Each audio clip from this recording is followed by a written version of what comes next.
Chapter 14. Whom the Lord loveth, he chasteneth.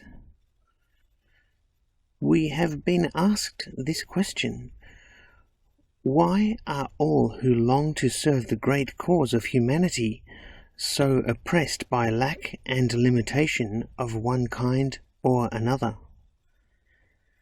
The title to this paper will give a hint to our answer, and while it may be quite satisfying to some, yet until it is fully realized and its application to one's individual case is clearly understood, it is but a sorry fact, if it can be proved to be a fact.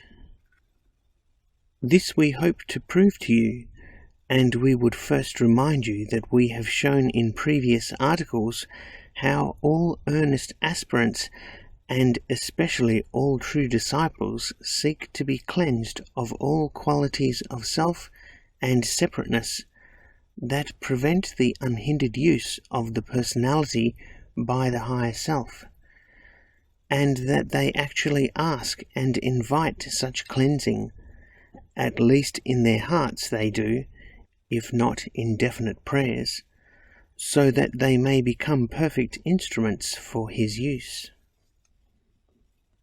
Remember, this must be so with true disciples of Christ, for we must give up all of self if we would follow him, and that means we must give up all of those things that hold us to the world, the flesh and the devil, for self is the only devil, and self is wholly of the flesh and of this world. Now try to realize that to have reached the stage of spiritual growth where we gladly do this, we must know that we have had little to do with such growth. It was something within us that was growing, and in order to grow, some of the old confining and conflicting qualities of soul and the thoughts and ideas they engendered had to be loosened from our consciousness and be left behind. That such was part of the cleansing process. And if such losing and freeing hurt, which is natural, we should be glad, and should at once seek to learn why it hurt, and the quality of self that was being hurt and was refusing to let go, and was thus holding us back from the goal that awaits. Keeping in mind the unconscious growth within taking place, we can then see if health departed, or financial reverses came, or some loved one was taken away, or one of the cherished desires of our hearts was suddenly removed, that it was necessary to bring such about, first in order to awaken the soul, and then when that was accomplished, the mind's attention could be turned to the Lord within, the giver of all good things. But, some may say, why should any of these things be taken away in order to turn us to God? We will let you yourself answer that question. Why did you not turn to him before? Really turn to him? When you had health and money and loved ones and the desires of your heart, where and when did God come into your thoughts? Was he not then but a vague term, an abstract ideal, who intellectually stood as the fountain of all religious thought, but who actually had no real existence in your life? Yes, you accepted him as the author of your being, and that he was responsible for all things in your life. But did you really know him? Well, the time had come when he, within you, could prepare your human mind so that it could become conscious of him, could learn to know him as he is, and could eventually cooperate with him, by first letting him use you and all that you are and have, and then giving to you those qualities of mind and soul, and later those things in the outer which he can use, not for your good alone, but for the purpose he intended from the beginning, for the good of all.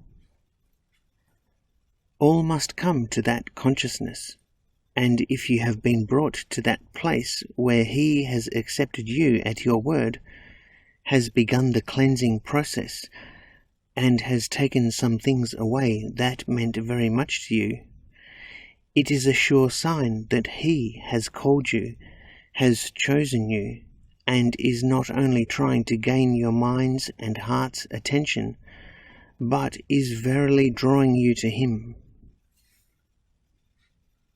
Whom the Lord loveth, he chasteneth. The Standard Dictionary defines chasten as to discipline by pain or trial, to make chaste, to refine, purify.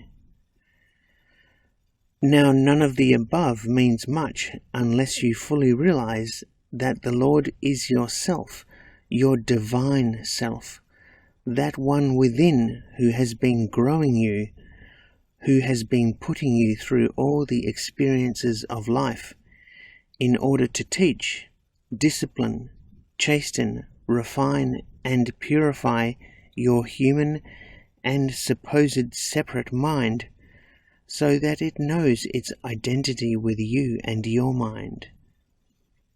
It is no outside God doing this, no great being somewhere apart from you, but is the real you abiding within the soul, and from there directing all, inspiring every needed helpful thought, and permitting other kinds only for your mind's disciplining and its learning from the mistakes they cause it to make.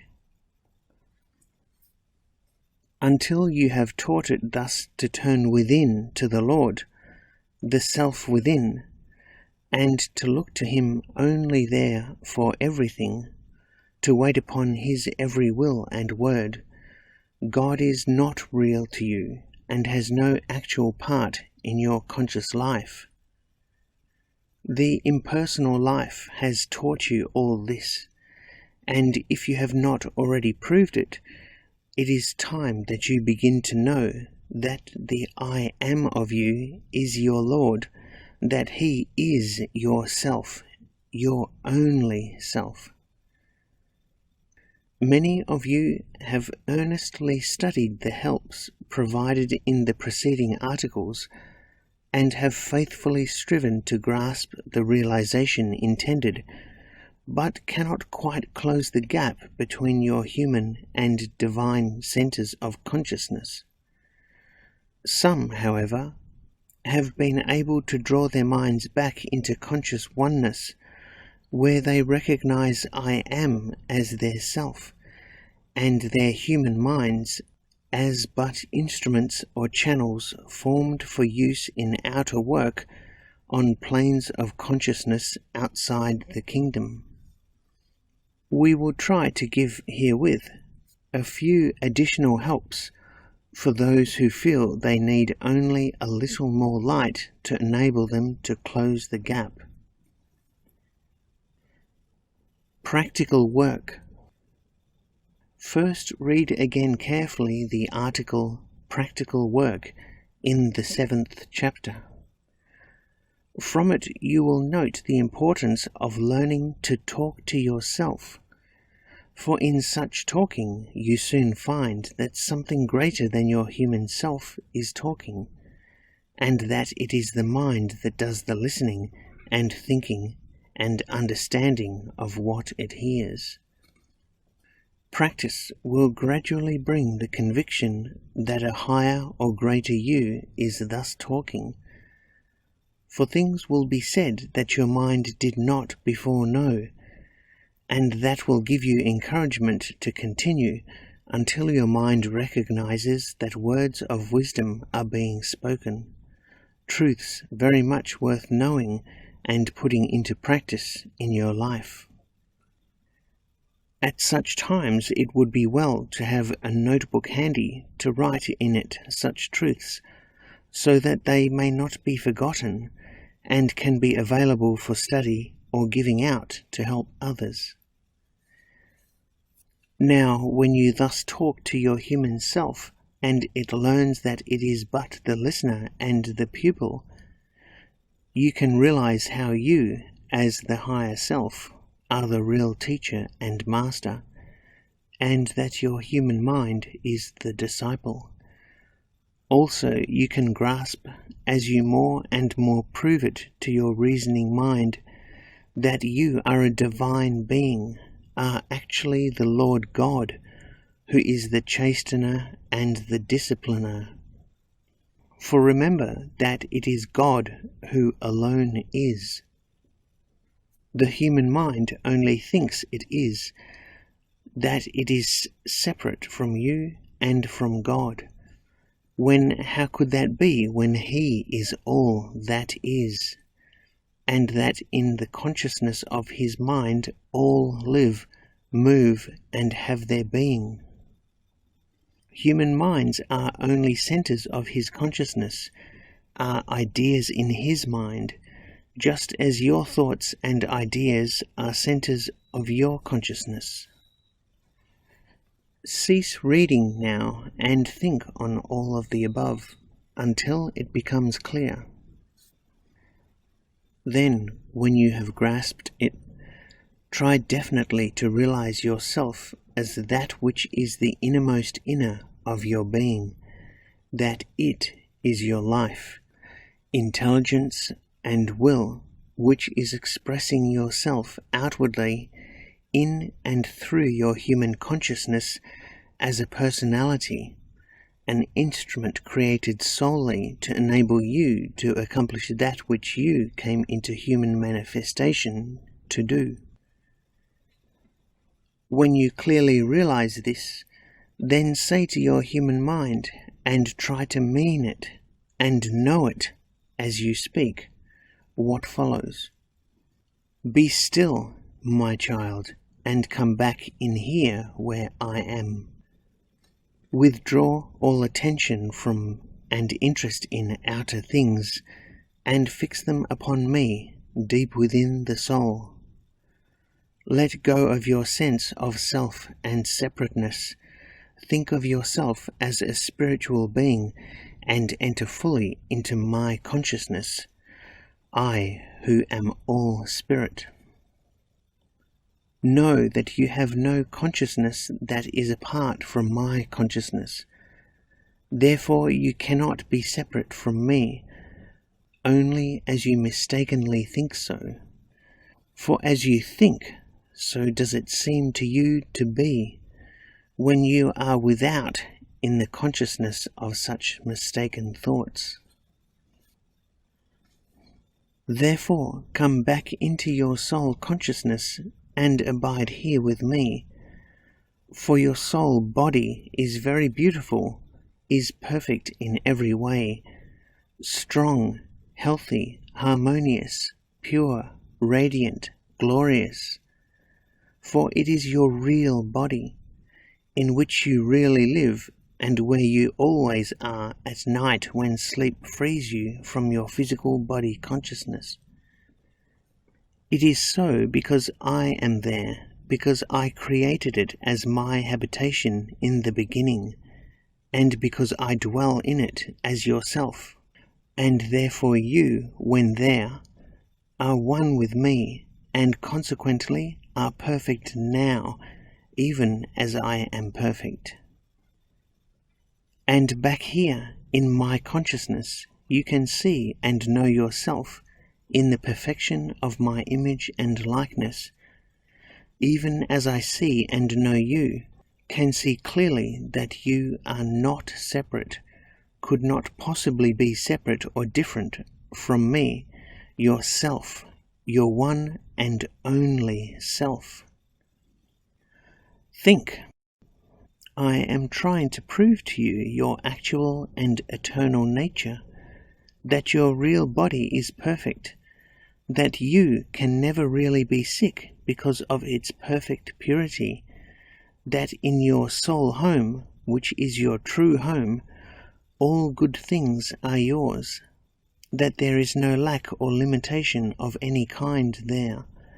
For in the kingdom of my consciousness, which contains only all good and perfect ideas, less than perfect ideas or conditions do not and could not exist.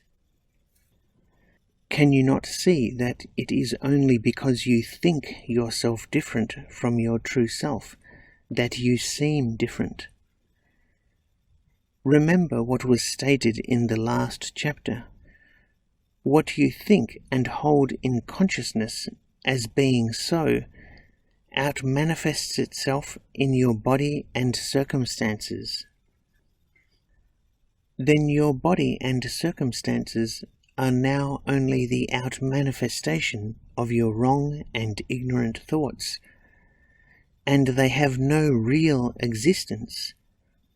Can you not see that, and that if you will but cleanse your mind of all those wrong and untrue thoughts, and know yourself as you are, in your soul state, in your kingdom consciousness, you will actually be and see yourself as I have shown you are there. Ponder this for a while until you get it. It will mean everything if you persist and do get it. Now listen carefully. Having grasped the great but simple truth of what has been stated, then to you nothing without in the realm of manifestation is true or of any real importance. For the only reality is within, in your soul state, where I am. Then you, in your human self, are nothing at all, for I, your perfect self, alone am. You are only a human mind, an idea or center of my consciousness, that I created for my use in the realm of matter, which itself is but a composite idea in consciousness, in order that I myself might dwell and function in that outer realm, when I had prepared and fitted you as a perfect avenue for such functioning. You are nothing, can be nothing, and can do nothing only as I do it through you. Then why should anything really matter to you, you may well ask. Can you not see that it does not, cannot possibly matter, if you are nothing and I alone am? Then, beloved, why not let go and turn over all to me, let go of everything and put all responsibility upon me?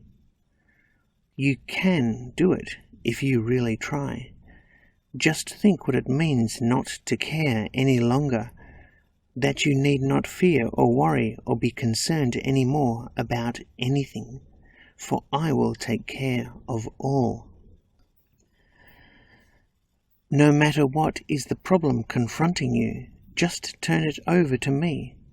You do not know what a wonderful blessing awaits you when you are able thus to let go and to trust everything to me. For I will take care of all, even as I am doing anyway, and I will handle everything far better than you possibly could. Yes, when you have learned to trust all to me in a positive, living, powerful trust, I will arrange everything.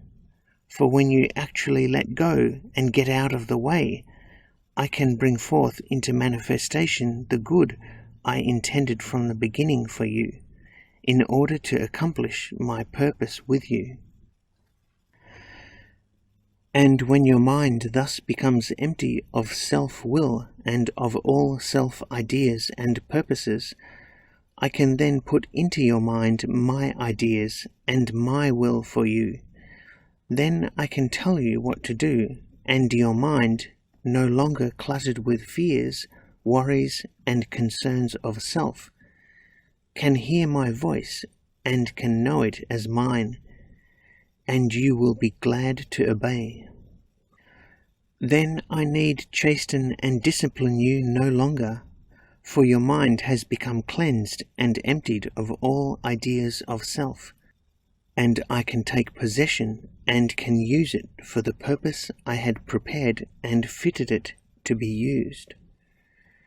Yes, you then need do nothing but wait upon me, and need not be concerned about anything, for you will do perfectly what I tell you to do, because then I actually will be you, and I will be doing it, and I will take care of all, and I will be wholly responsible for all, and you will know that you and I are one, and that I am God. Groups. In the first chapter, and also in later ones, we mentioned group work, and while then we did not definitely urge the formation of groups, we feel by this time that many are able to understand the significance of disciples of Christ meeting together in his name, and that they should be able to receive from him definite guidance, or at least definite assurance of his presence, should 2 or 3 earnest souls come together for the express purpose of fitting themselves for his service. As stated in the article in the 9th chapter, which we earnestly request all to reread and study, such groups will be brought together by the Master when he finds those truly consecrated and desiring above all things to serve him. Our part has been to help quicken and inspire in aspirants first the spirit and meaning of service, and then the desire to do all possible to fit themselves as instruments for his use.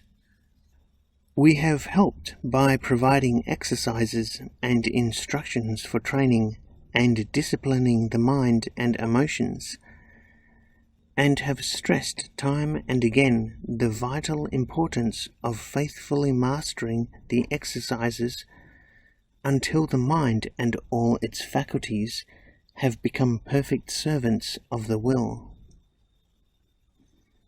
We have also done all possible to make each aspirant acquainted with the loving one within, who is the inner assurance of him whom they look to outwardly, as it were, as their divine master and leader.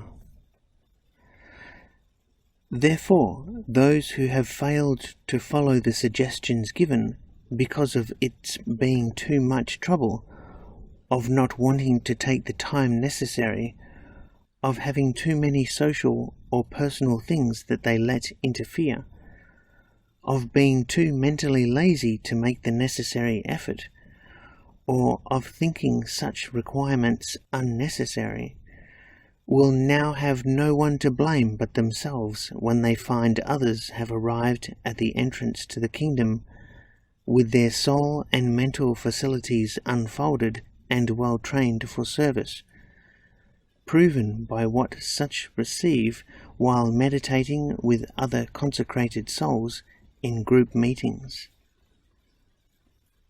An earnest study of the teachings and a faithful striving to follow and put into practice their truths in every case has resulted in an expansion of consciousness and a consequent unfoldment of soul faculties. But not all souls unfold alike, which is natural and is better for the development of a strong and efficient group consciousness. For such a consciousness should be composed of different types of minds in order to be well rounded out, just as a well rounded out intelligence should have every faculty fully developed by studies and training along various lines on many different subjects. Group consciousness is the next step to be attained by disciples, and it can be attained only by actual experience in a group, where can best be learned in association with other consecrated souls how to master and deal with personality, and later how to utilize its forces in the Master's cause. And all this under his direct guidance, remember. For where 2 or 3 are gathered together in his name, he is actually in the midst of them, expressly to give such guidance and teaching. Many in groups have had definite evidence of this, and happy are they to learn that others are meeting with experiences similar to their own. Many letters have been received telling of their great joy at actually seeing and being blessed by the Master Jesus with a personal message for them, and which had a profound effect upon their lives. This and many other significant things have been told us, indicating that the Master is now calling out his chosen ones in ever-increasing numbers, and is getting them ready for what awaits. Because of this, we shall continue to stress the great importance of all forming into groups wherever it can be arranged. And we know it can be arranged in most cases where the true spirit of service is present in the heart. For when the heart wills, a way will be found, because the Master rules in and works from the heart, and his will is the only will of a sincere disciple.